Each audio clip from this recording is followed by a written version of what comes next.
जय हिंद। आज का जो टॉपिक है वो है गुणनखंड। गुणनखंड क्या है और गुणनखंड मतलब क्या होता है।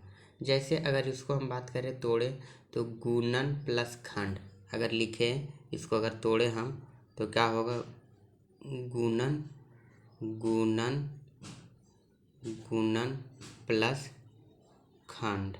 का चीज होगा गुणन प्लस खंड। गुणन का मतलब क्या होता है तो गुना करना, गुणन का मतलब गुना करना। खंड का मतलब क्या होता है तो तोड़ना। क्या होता है तोड़ना। जैसे एक एग्जाम्पल समझिए, एक 12 ले लिए, 12 एक एग्जाम्पल है, 12 ले लिए। अब 12 को अगर आप तोड़ेंगे तो 3 गुना 4। अब क्या किए हम 12 को तोड़ दिए, क्या किए हैं तोड़ दिए हैं 3 गुना 4 में, और ये क्या है गुना कर दिए। तो ये 3 और 4, 3 और 4 12 का क्या है गुणनखंड है।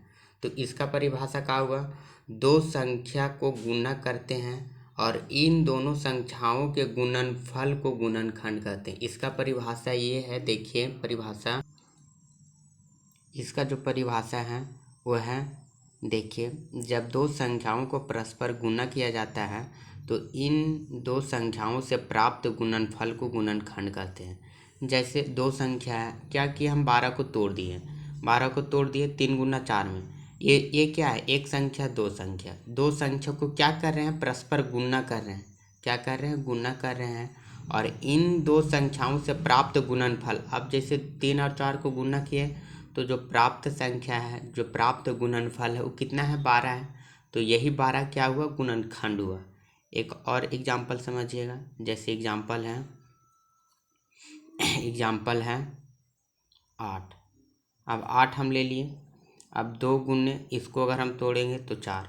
अब ये क्या किए हम दो संख्या में तोड़ दिए, क्या किए दो संख्या में तोड़ दिए। 8 को कितना संख्या में तोड़ दिए, दो संख्या में तोड़ दिए।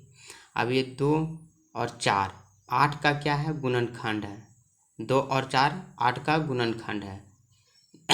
इसका एग्जाम्पल एक और देखिए, इसका एग्जाम्पल जैसे 16 क्या है, 16 का अगर तोड़ दिए हम 4 गुना 4 में। अब 4 गुना 4 में हम तो तोड़ दिए और ये क्या हुआ गुना भी कर दिए। अब यहाँ पे हम गुना भी कर दिए, अब ये 4 है और 4 गुना करके तोड़ दिए। अब ये दो संख्याओं को परस्पर गुना कर दिए और दो संख्याओं से प्राप्त गुणनफल को गुणनखंड कहते हैं। जैसे अब ये 16 क्या है गुणनखंड है, इसको दो संख्याओं में तोड़ दिए और तोड़ने के बाद जो गुणनफल आया उसको गुणनखंड कहते हैं। जैसे एक नोट्स में समझिएगा, एक एग्जाम्पल के थ्रू। जैसे नोट्स में क्या है कि नोट्स में जैसे 10 है, 10 एक अंक कोई है। अब इसका अगर हम गुणनखंड का बात करें कि इनको कितना फैक्टर में तोड़ सकते हैं, तो कितना फैक्टर में, पहला तो एक किसी का गुणनखंड होता है, फिर उसके बाद 10 2 से भी टूटता है, फिर उसके बाद 5 से टूटता है और खुद से टूटता है। एक और एग्जांपल समझिएगा, जैसे में 12 है।